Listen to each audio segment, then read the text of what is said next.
Para vocês que são rostos novos aqui na igreja, rostos novos aqui na igreja, talvez vocês estranharam, né? Presbiteriana sobe, presbiteriana desce, aí sobe Missão Ágape, desce e tudo mais. Mas o que acontece? O projeto Pilares da Fé surgiu de um projeto anterior chamado Louvor na Praça. Era um projeto interdenominacional, ou seja, entre denominações irmãs, onde nós nos reunimos na Praça ali de Vespasiano para falar do amor de Deus, pregar o Evangelho com canções e com pregação do Evangelho mesmo, Bíblia, tá? Oração, era maravilhoso. E aí surgiu no nosso coração esse desejo por levar a boa teologia para dentro das igrejas também. A igreja é chamada para fora para algo, né? Que é para o evangelismo, para a busca das almas perdidas, para saquear o inferno, mas nós também somos chamados em conhecer e prosseguir em conhecer o nosso Deus. E essa é uma das coisas que nós vimos que na nossa sociedade estava faltando.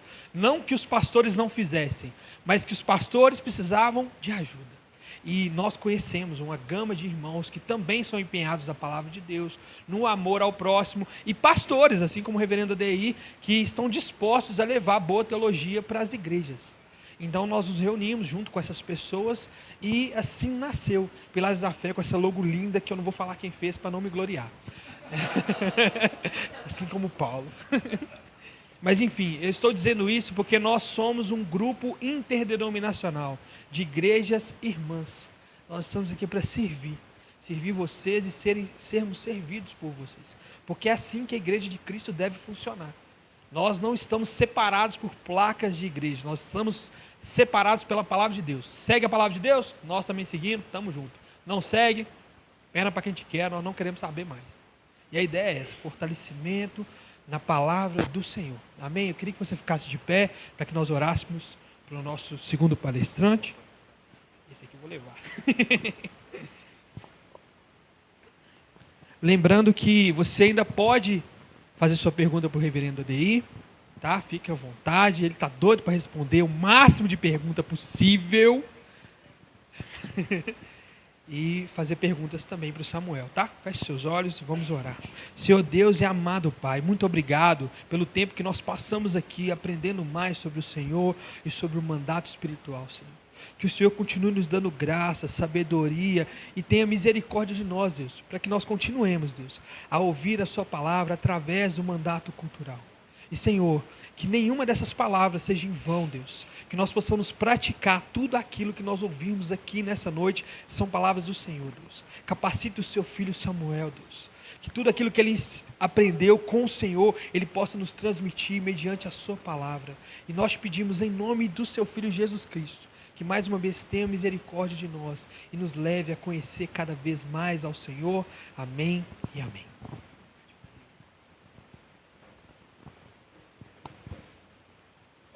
Boa noite a todos. Também sou membro da Igreja Presbiteriana. O pastor ali, reverendo ADI. Também estou com a minha noiva, Marcele, que está ali atrás. E esse projeto é um projeto que tem importância gigante.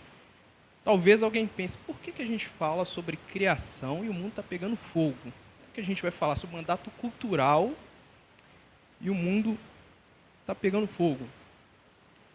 É importante a gente entender criação porque é o ponto de partida bíblico. Se eu não entendo o ponto de partida bíblico, eu vou ter dificuldade de entender o caráter reconciliatório da redenção. Então, por isso que essa série de palestras são importantíssimas para nós, tá? E eu vou falar sobre o mandato cultural. Mandato cultural. Vamos começar com as escrituras? Por favor, Gênesis capítulo 1, verso 27, seu exemplar da Bíblia, ou sua Bíblia aí.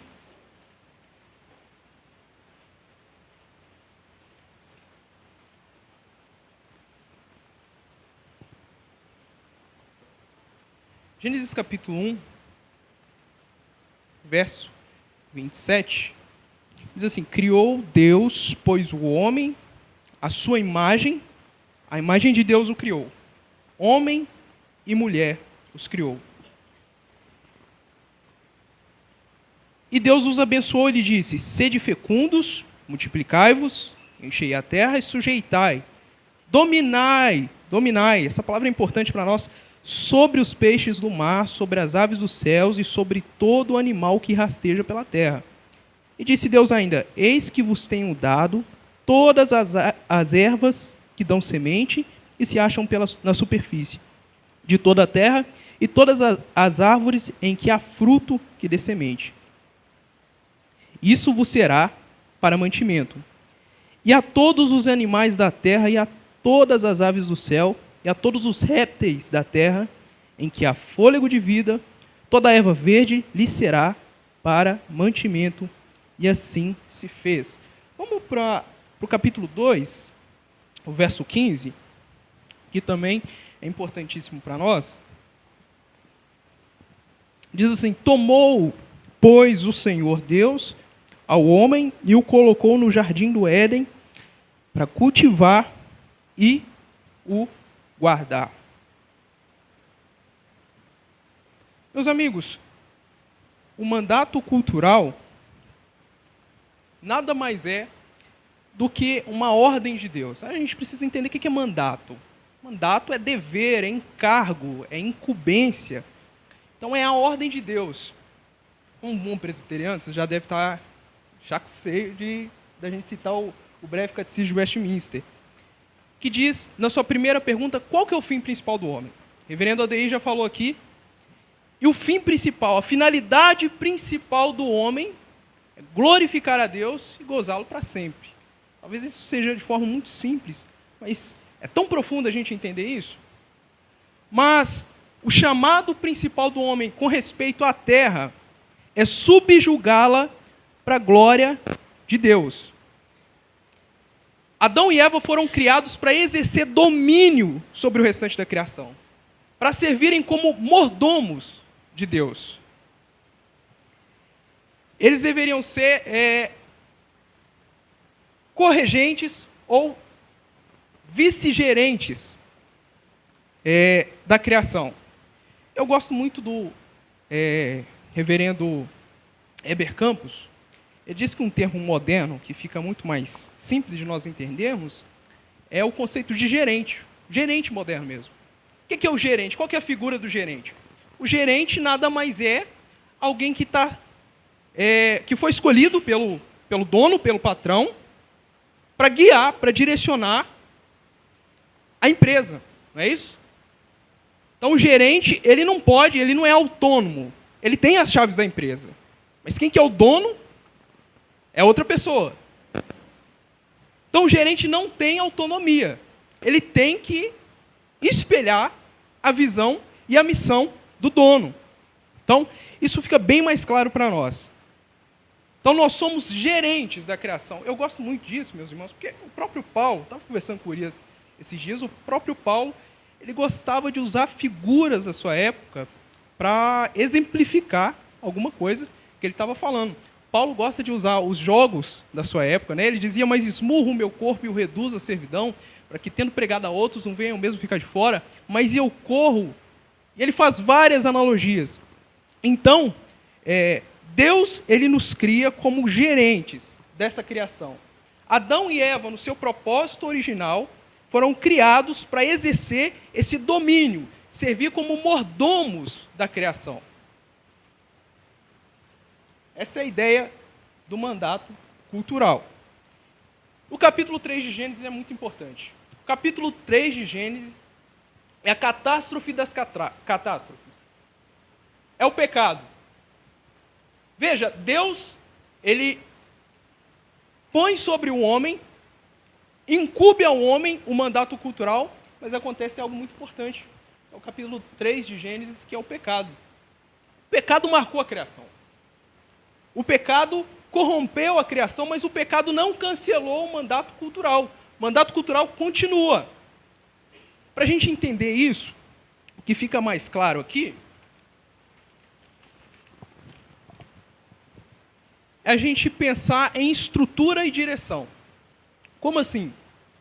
A estrutura é o potencial criador que Deus deu ao homem. E a direção é como o homem manuseia, como o homem dirige esse potencial criacional. Então, Deus ele dá ao homem, incube ao homem esse mandato cultural, mas ele o perverte por causa do pecado. Por causa do pecado. Então, as maldições da quebra do pacto, lá em Gênesis capítulo 3, verso 16, a gente pode ir lá?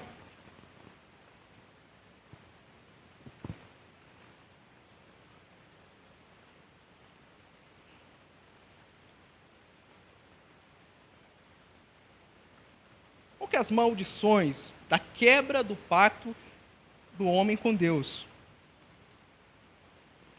Verso 16 diz assim: E a mulher disse: Multiplicarei sobremodo os sofrimentos da sua gravidez, em meio a dores dará luz a filhos, e o teu desejo será para o teu marido, e ele te governará.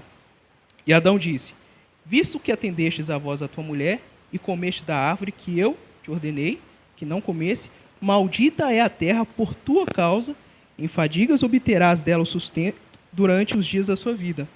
Ela produzirá também cardos e abrolhos, e tu comerás a erva do campo, o suor do teu rosto comerás, o teu pão, até que tornes a terra, pois dela foste formado, porque tu és pó, e ao pó retornarás. Então, Deus deu ao homem um mandato cultural, o homem peca contra Deus, isso não acaba com o mandato cultural, mas o perverte, tá? Essa ideia do mandato cultural e o pecado. Eu coloquei no último slide aqui que nós somos seres inescapavelmente culturais. A gente leu o capítulo 1, verso 26, dizendo que Deus nos criou à sua imagem e à sua semelhança. Nós temos o que os teólogos chamam de imago Dei em nós. Até mesmo o não cristão, embora longe dos caminhos de Cristo, ele tem a imagem de Deus nele. Então, por isso nós somos seres inescapavelmente culturais. Porque Deus ele é criador. E por Deus ser criador, existe essa imagem de Deus em nós. Mas, afinal de contas, meus irmãos, o que é cultura? Se nós somos seres inerentemente, inescapavelmente culturais, o que é cultura? Parece alguma coisa fácil assim de definir. Mas o que é cultura? Cultura é o que temos quando o homem emprega de modo intencional a criação para propósitos ou benefício. A gente pode entender isso com a figura do artesão. O que é o artesão? Ele pega uma matéria-prima e transforma em produto acabado. Cultura é o que nós transformamos. Cultura é o que nós pegamos e nós transformamos. Eu coloquei várias definições. Cultura é o que temos, quando o homem emprega, isso eu já falei. Criação é a estrutura e todas as suas potencialidades. Cultura é a direção dada pelo homem a essas potencialidades criacionais. Potencialidades criacionais. Cultivar o que está embutido na criação é fazer cultura. Então nós somos inescapavelmente culturais. Culturais. E, gente, sempre quando a gente fala de cristianismo e cultura, a gente inevitavelmente vai falar de um eticista, ele não era teólogo, chamado Richard Niebuhr. Niebuhr ele vai trabalhar, ele é um eticista americano, foi um eticista americano, século XX. E ele, observando a cultura americana, ele se deparou, ele formulou e sistematizou 5 modelos que os cristãos americanos trabalhavam com a cultura, olhavam para a cultura. E como o nosso contexto brasileiro, a gente bebe muito dos americanos em tudo, né? Até nas coisas ruins a gente imita os americanos, é aplicável a nós também. O primeiro modelo que Niebuhr observou é o que nós chamamos de Cristo contra a cultura. O que é esse modelo? É um modelo separatista. É um modelo que olha para a cultura, olha para as coisas criadas e diz que tudo é ruim, tudo é perverso. Eu soube de igrejas que até pouco tempo proibiam seus membros de participarem da política. Por quê? Porque a ideia é de que a política é inerentemente má. Mas não é isso que as Escrituras falam. Se você observar, o ideal de política é o quê? É o bem comum, é a sociedade. Então a política não é inerentemente má. A politicagem é, né? Então a corrupção é. Então a gente não pode proibir membro de participar de política. Né? É esse modelo, Cristo contra a cultura. Algumas pessoas dizem não vá para a faculdade, não vá para a USP, o FMG. Acho que já tem água ali.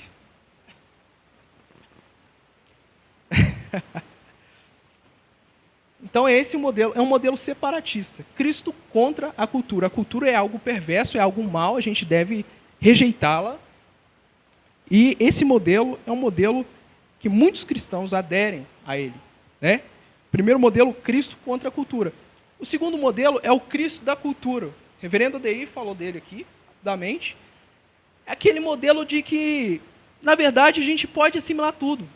É uma assimilação à crítica da cultura. Eu posso pegar tudo da cultura, assimilar, porque, na verdade, Deus criou tudo, né? A gente é a imagem de Deus. E muitos têm aderido a essa ideia. Até alguns liberais, né? As pessoas olham ali para casamentos do mesmo sexo e falam, não tem problema, porque, afinal de contas, Deus é amor. Tudo isso é cultural. É o secularismo entrando dentro da igreja. Niebuhr observou esse modelo também está bem presente no Brasil. A gente não tem igrejas inclusivas hoje. Qual que é o teor da mensagem? Que Deus é amor, que Deus é bondade. Jonatas e Davi não tinham alguma coisa ali, porque Davi falou que o amor dele superava pelos das mulheres? Eles pegam esse texto fora de contexto e falam que isso é bíblico. Essas igrejas não têm nenhum ponto de contraste com o mundo. É o Cristo da cultura. É um modelo de acomodação. O terceiro modelo de Niebuhr é o Cristo acima da cultura. É um modelo que é basicamente assim, é como se eu tivesse a internet no meu celular, o meu celular ali, e eu uso somente para as lives da igreja.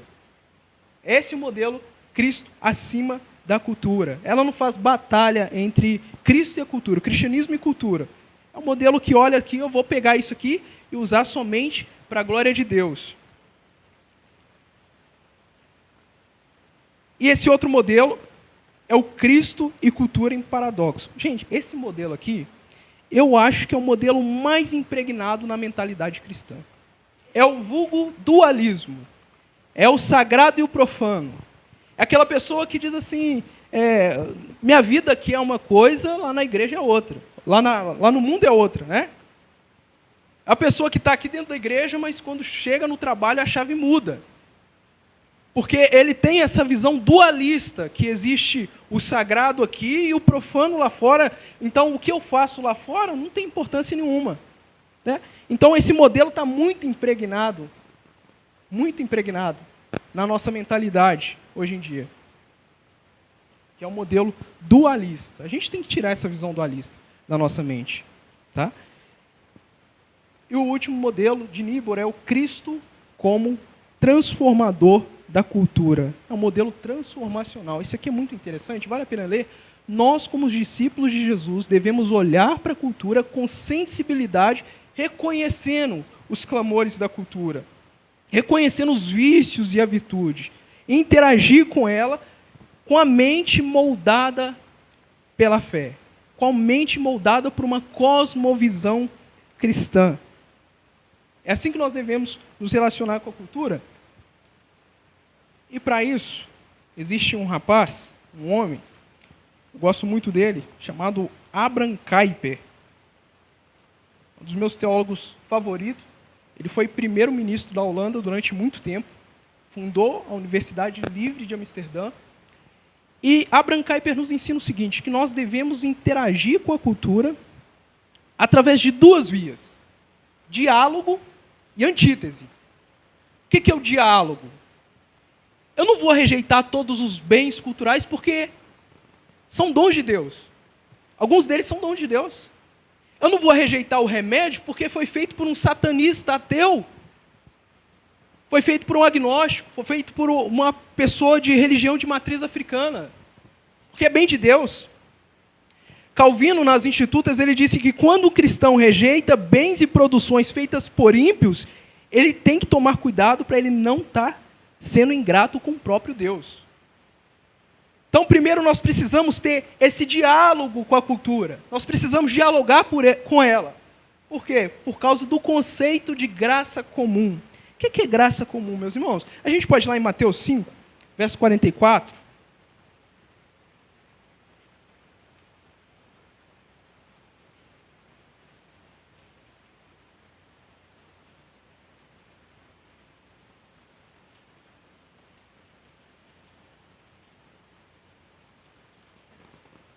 Cinco, 44.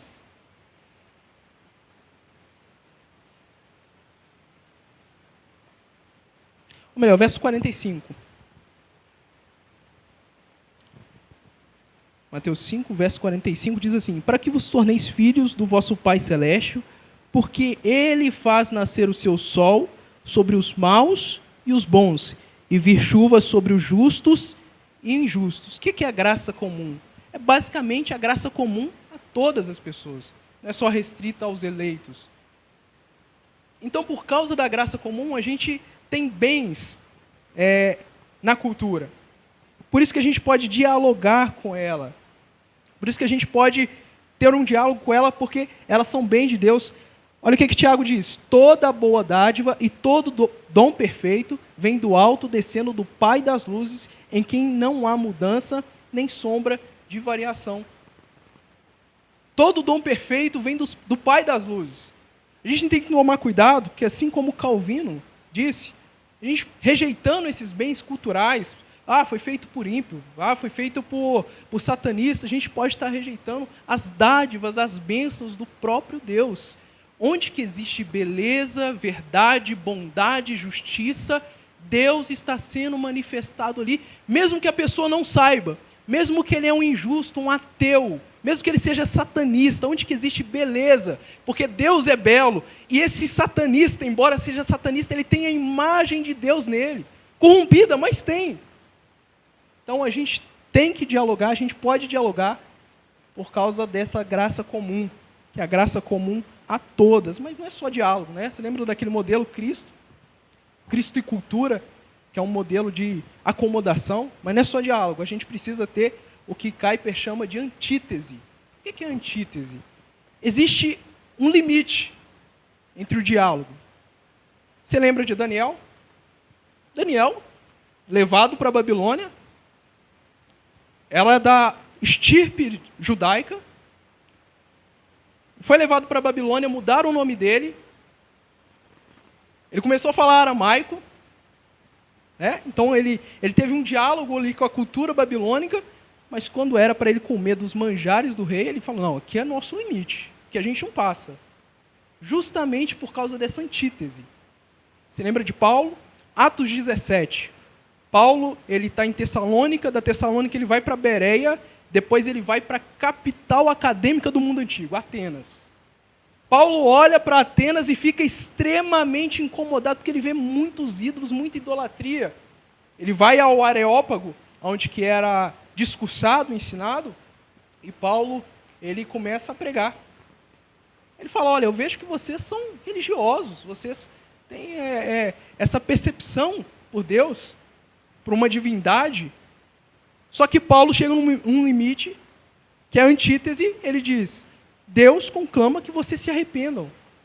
Esse Deus que criou os céus e a terra, o mar e tudo que existe. É engraçado que Paulo, quando ele está numa sinagoga judaica, ele prega com base no Antigo Testamento. Agora Paulo está pregando para gentios. Gentios não têm noção do Antigo Concerto, do Antigo Testamento. Então ele prega com base na criação.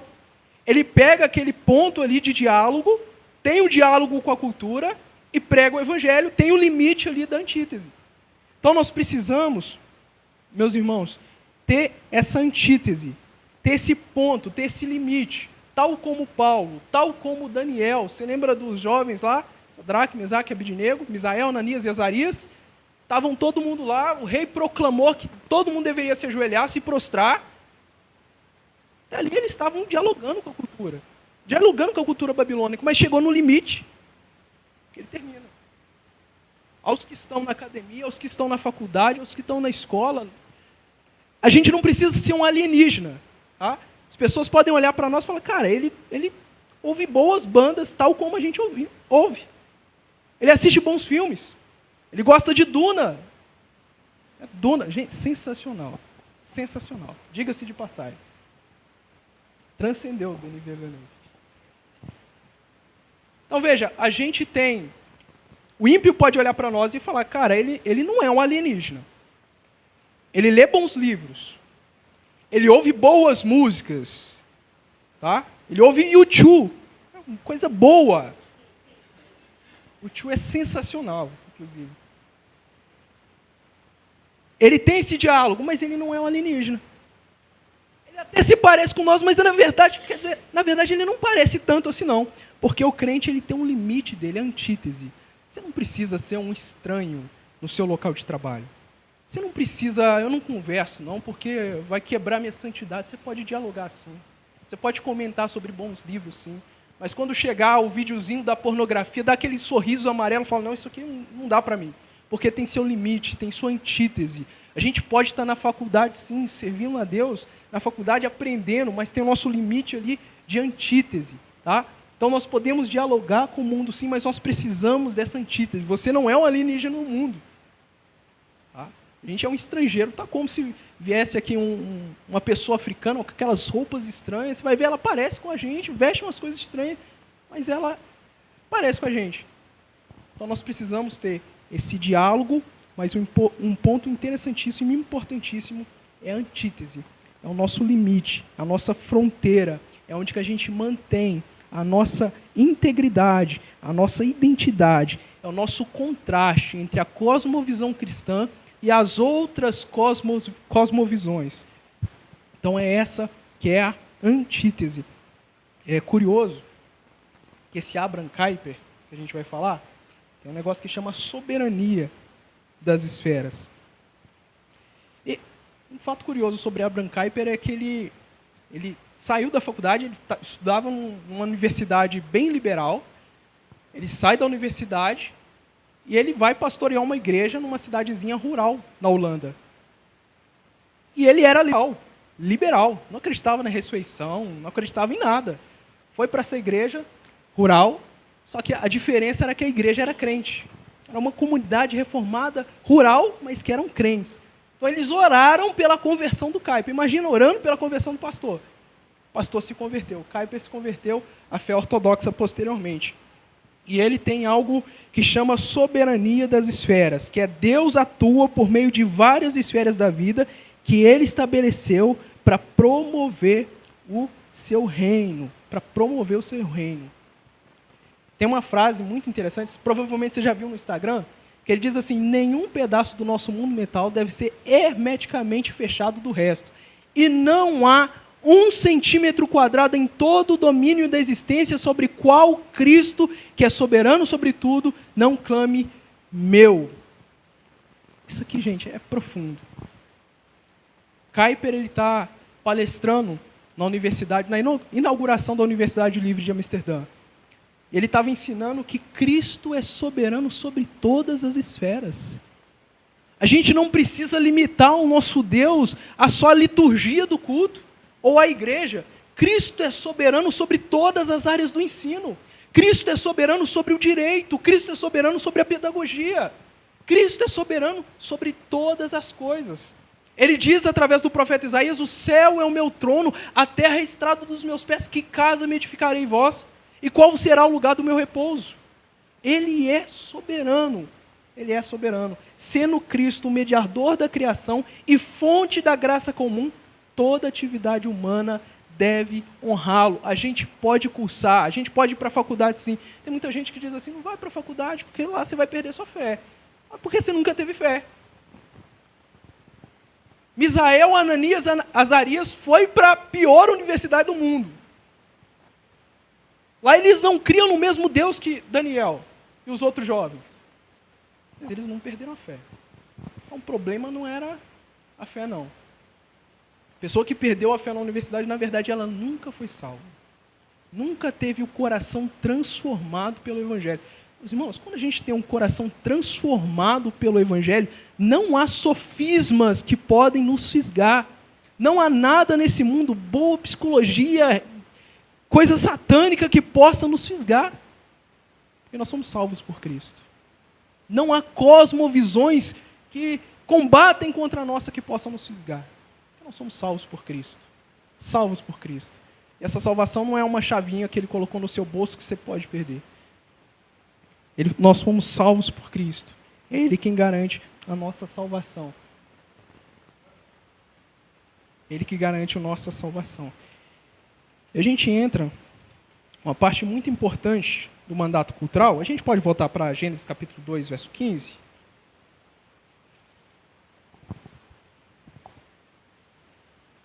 Eu ainda estou dentro do horário, não estou?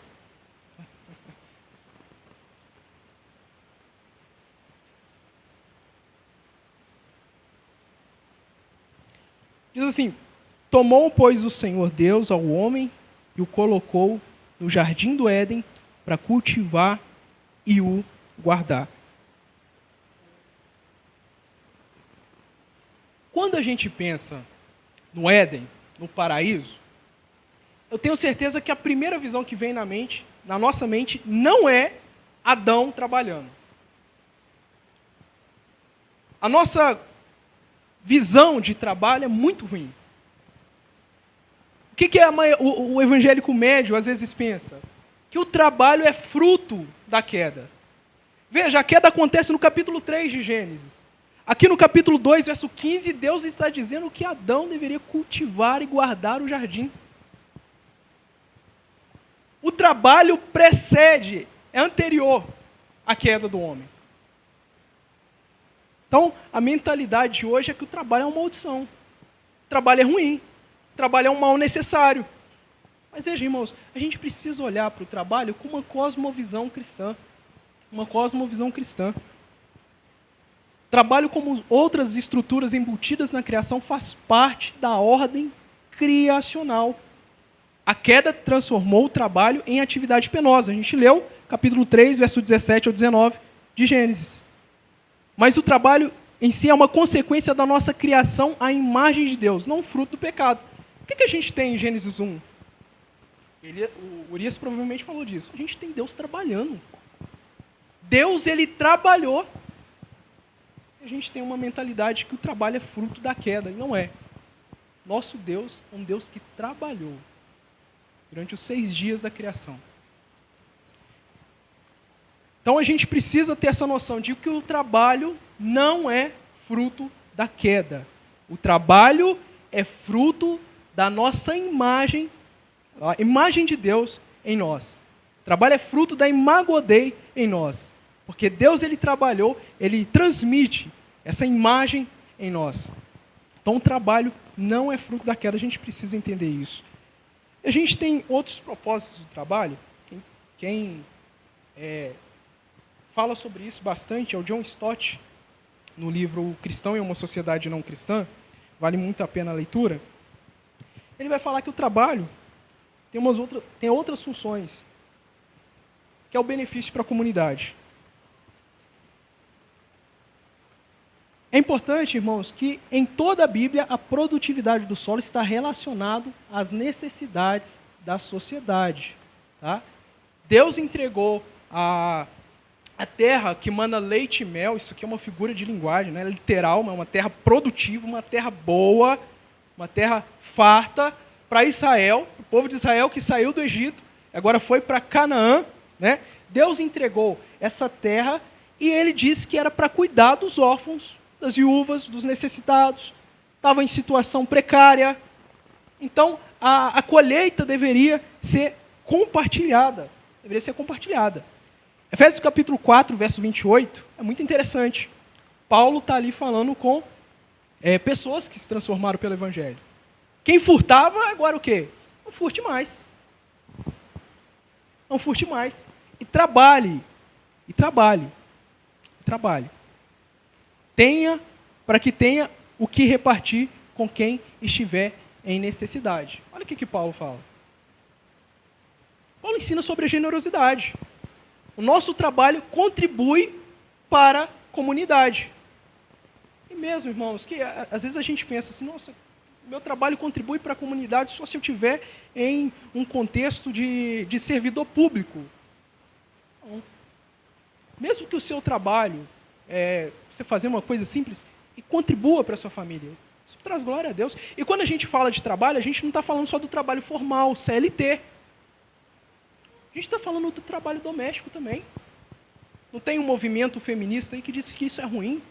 Isso tira a dignidade da mulher? Não, as Escrituras honram isso. O trabalho doméstico também traz glória para Deus, tal como o trabalho de um pastor dentro da igreja. Você conhece a história do sapateiro, eu sei. Um sapateiro perguntou a Lutero como que ele deveria servir a Deus. Lutero disse, faça um bom sapato e venda por um preço justo. Porque a ideia antiga sobre trabalho, impregnada ali pelo catolicismo, por Roma, era de que somente o trabalho eclesiástico era uma vocação para a glória de Deus. Então os outros trabalhos não serviam para nada. Era somente o trabalho do clero que era para a glória de Deus. A Reforma Protestante trouxe uma nova visão de que o trabalho também do sapateiro glorifica a Deus. O trabalho de quem está em casa glorifica a Deus. O trabalho glorifica a Deus, traz bem para a comunidade. Traz bem para a comunidade. E o trabalho é para a glória de Deus. Para a glória de Deus.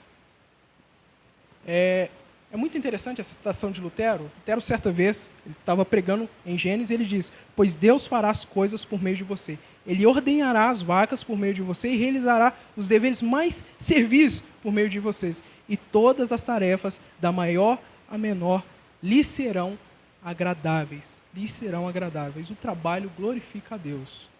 Glorifica a Deus. Eu sei que a gente tem problemas com o trabalho, né? Afinal de contas, a gente está olhando para o trabalho com o prisma do capítulo 3 de Gênesis, da queda. A gente está olhando para o trabalho com os problemas da maldição, os problemas do pacto. Eu sei que é difícil, eu sei que é penoso. Eu sei que tem pessoas que passam por dificuldades. Um exemplo disso, muito legal, de pecado no trabalho, é que a minha noiva, Marcele, ela trabalhava em um local que ela estava sofrendo um conflito terrível. O gerente dela falava para ela enganar alguns idosos com planos de empréstimos, né? As pessoas em situação já está ali, idoso, simples, não entendeu, e ela estava num conflito. O trabalho não glorifica a Deus? Mas esse tipo de trabalho. Ou ela saía e pecava contra Deus, ou ela ficava e pecava contra Deus, ou ela saía. Ela saiu. E ela saiu. Então, o que eu estou dizendo aqui não é um trabalho ilícito, né? Agiotagem crente. Bato, não mato, oro e ainda levo para o hospital. Redimindo a agiotagem, efeito prisma. Não é isso que eu estou falando. Não estou falando de tráfico de drogas para a glória de Deus, eu estou falando do trabalho lícito. Do trabalho lícito. Gente, a gente da domingo à noite, a gente já fica triste. Por quê? Porque a gente tem uma visão ruim do trabalho. Qual que é o dia mais feliz? Sexta-feira, sextou, não é isso? Alguns querem cargos públicos porque quer trabalhar menos ali, ficar mais tranquilo, de férias. É isso? Mas o trabalho glorifica a Deus. O trabalho traz honra para Deus. O nosso trabalho é importante para Deus. É importante para a glória de Deus. E o nosso trabalho, ele vai refletir na eternidade. Devemos trabalhar olhando para a criação original, mas também para a nova criação, cuja plenitude ainda está por vir. A gente não tem uma teologia aniquilacionista, tudo vai ser destruído. A gente quer que Cristo restaurará todas as coisas. Nosso trabalho reflete na eternidade. Nosso trabalho é importante, meus irmãos. Nosso trabalho é importante e reflete na eternidade. E uma má notícia para os preguiçosos é que na eternidade terá trabalho. Aquela ideia de o idoso com a áurea no céu, sentado na cadeira de balanço, não existe. Não existe. Esqueça a ideia do ócio eterno. Não é isso que as Escrituras dizem. Não é isso que a palavra de Deus diz. Na eternidade haverá trabalho. Abre aí, Apocalipse capítulo 22, verso 3. Por favor. Deu desânimo agora de ir para a eternidade. Eu quero ir para o céu.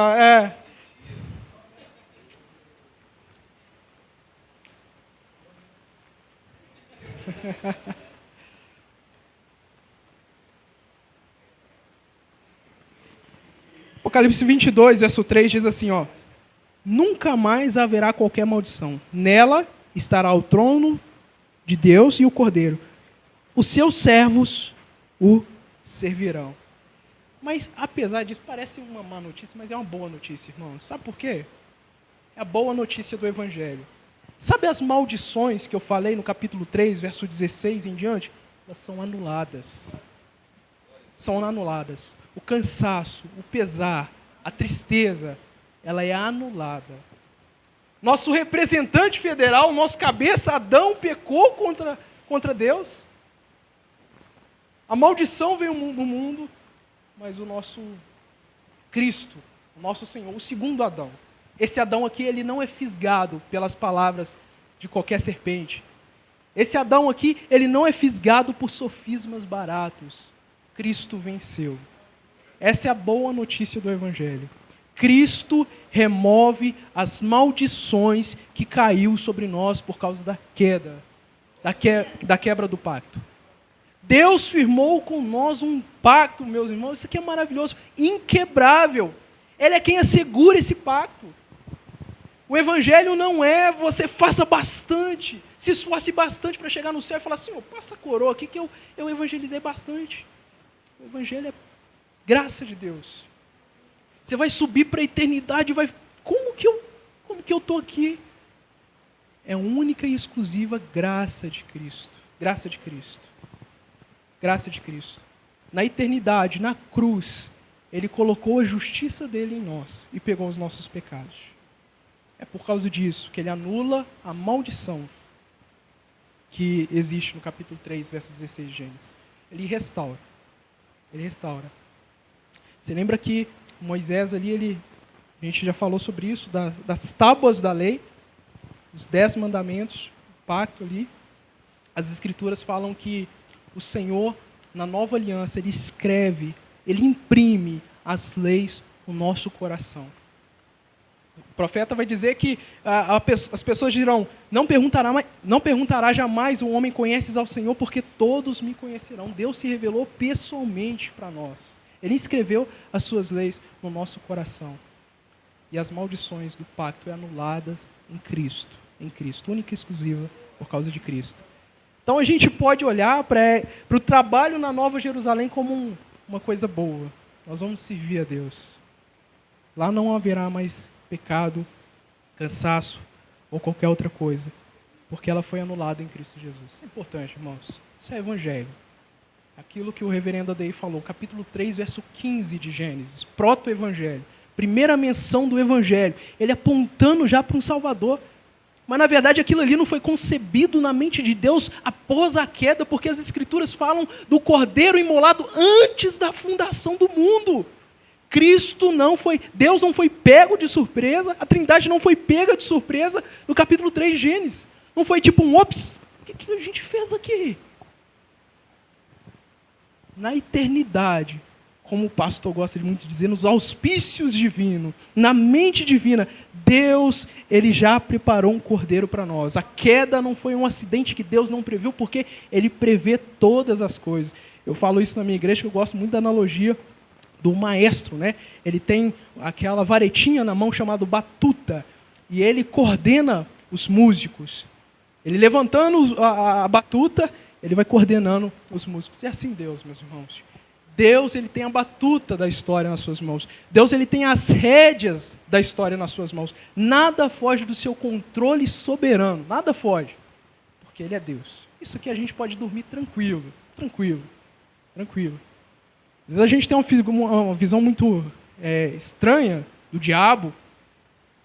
O diabo brigando ali contra Deus, aquela visão de batalha espiritual, aquela coisa ali, aquela queda de braço, Deus quase perdendo, e na hora ele tem ali uma catástrofe, como diz Tolkien. Não existe isso, não.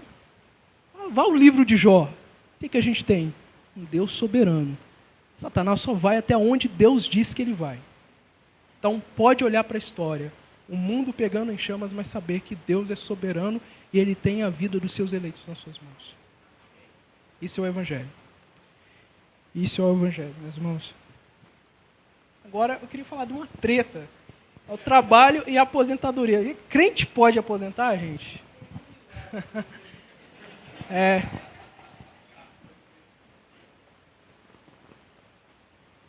Aposentadoria bíblica. Como é que a gente vê isso? Se Deus nos chamou para o trabalho, como que a gente vê a aposentadoria? Essa foi uma treta, acho que foi levantada pelo John Piper, né? A galera cancelou ele. Mas o que as Escrituras dizem, meus irmãos? Qual que é o contrário do trabalho? O ócio, a preguiça. Amplamente criticada na Bíblia. É pecado. É aqueles pecados aceitáveis, que a gente fala, na verdade, não tem problema assim não, né?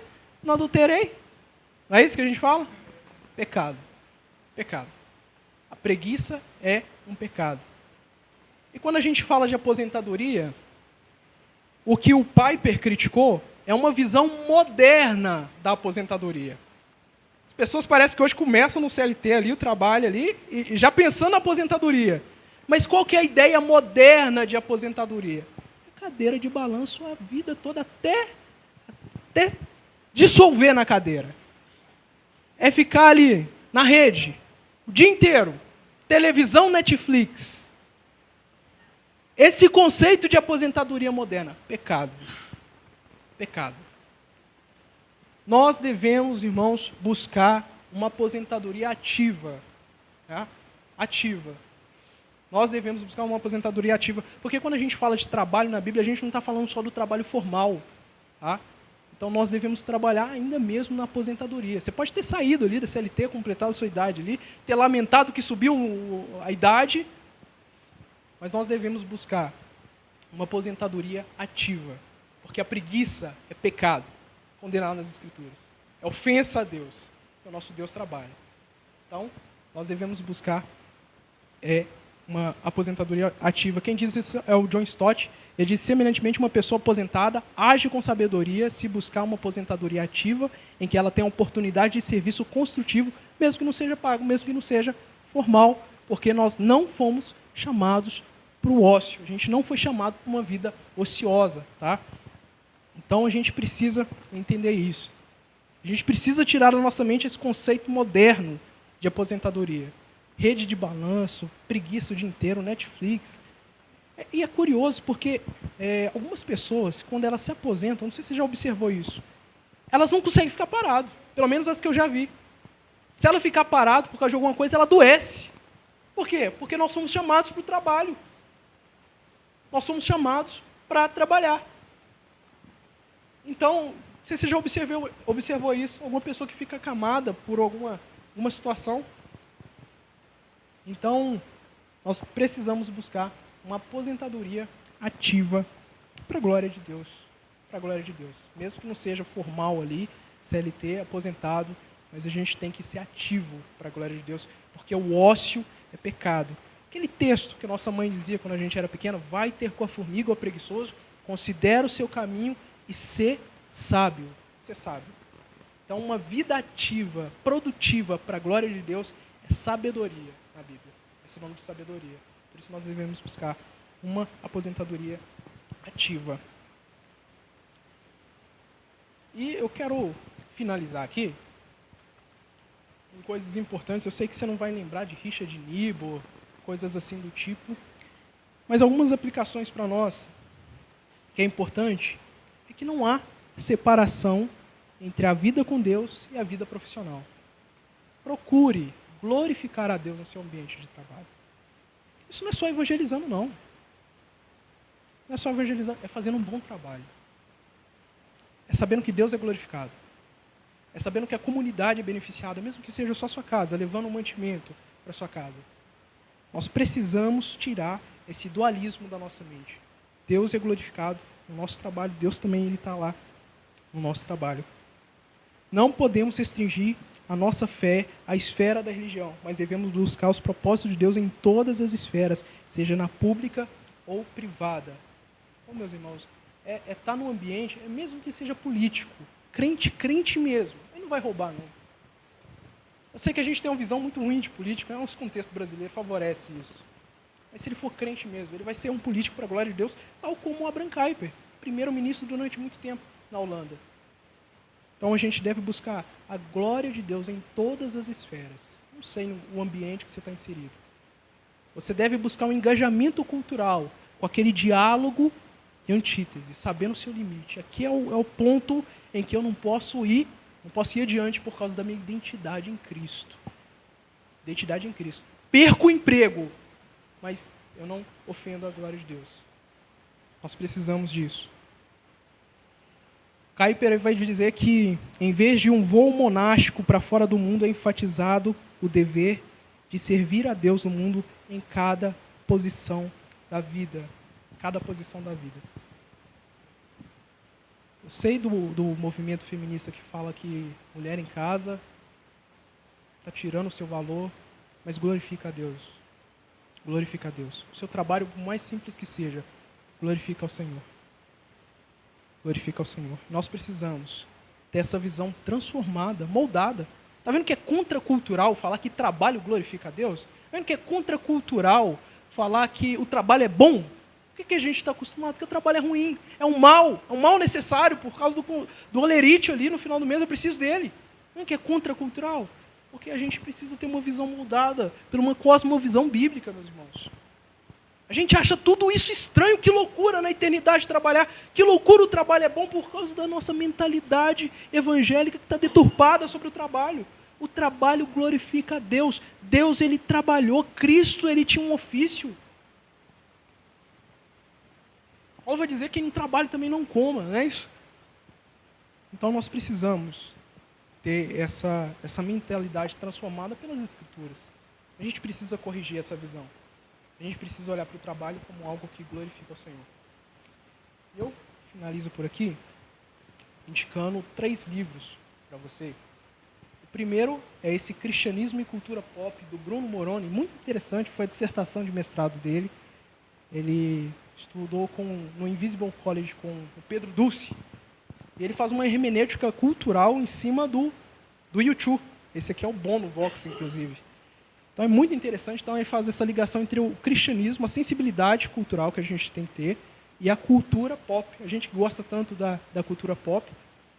E o outro livro que eu quero indicar é esse Calvinismo, do Abraham Kuyper. Inclusive a cultura cristã acabou com a capa, muito feia. Até um careca no fundo ali, não sei se quis fazer. Mas esse calvinismo aqui não é soteriologia calvinista. Soteriologia calvinista não. Aqui ele vai falar sobre a fé reformada no sentido geral. Tá? No sentido geral, ele vai falar sobre os 3 mandatos aqui, inclusive. É um livro um pouco mais difícil, que precisa de insistência, né? Tem livros ruins que a gente lê, desiste. Tem livros que é bom, mas é difícil. Confissões de Agostinho, as Institutas de Calvino. É bom, difícil, precisa de insistência. O Calvinismo de Abraham Kuyper é isso. E a cereja do bolo, para mim, é o Amando a Deus no Mundo, do Heber Campos Júnior. Gente, é sensacional. Sensacional. Reverendo Heber Campos Júnior, pastor da Igreja Presbiteriana, e ele vai tratar da cosmovisão reformada aqui. Eu indico, de olho fechado, esses 3 livros. Tá? E eu quero finalizar orando por você. Vamos orar?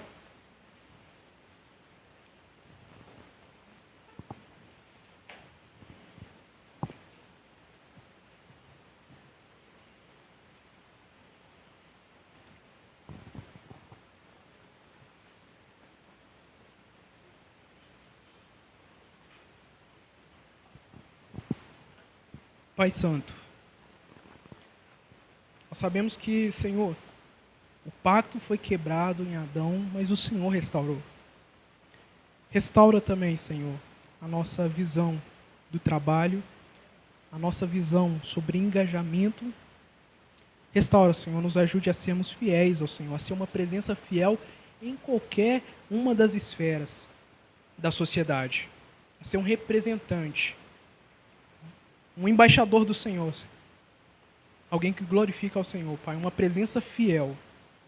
Não importa a corrupção do ambiente, nos ajude a sermos fiéis ao Senhor e que o Senhor possa aplicar essa palavra no nosso coração, Senhor. Nós somos pecadores, nós precisamos do Senhor e do seu Espírito para que essa palavra seja aplicada no nosso coração, para a glória do teu nome. Amém.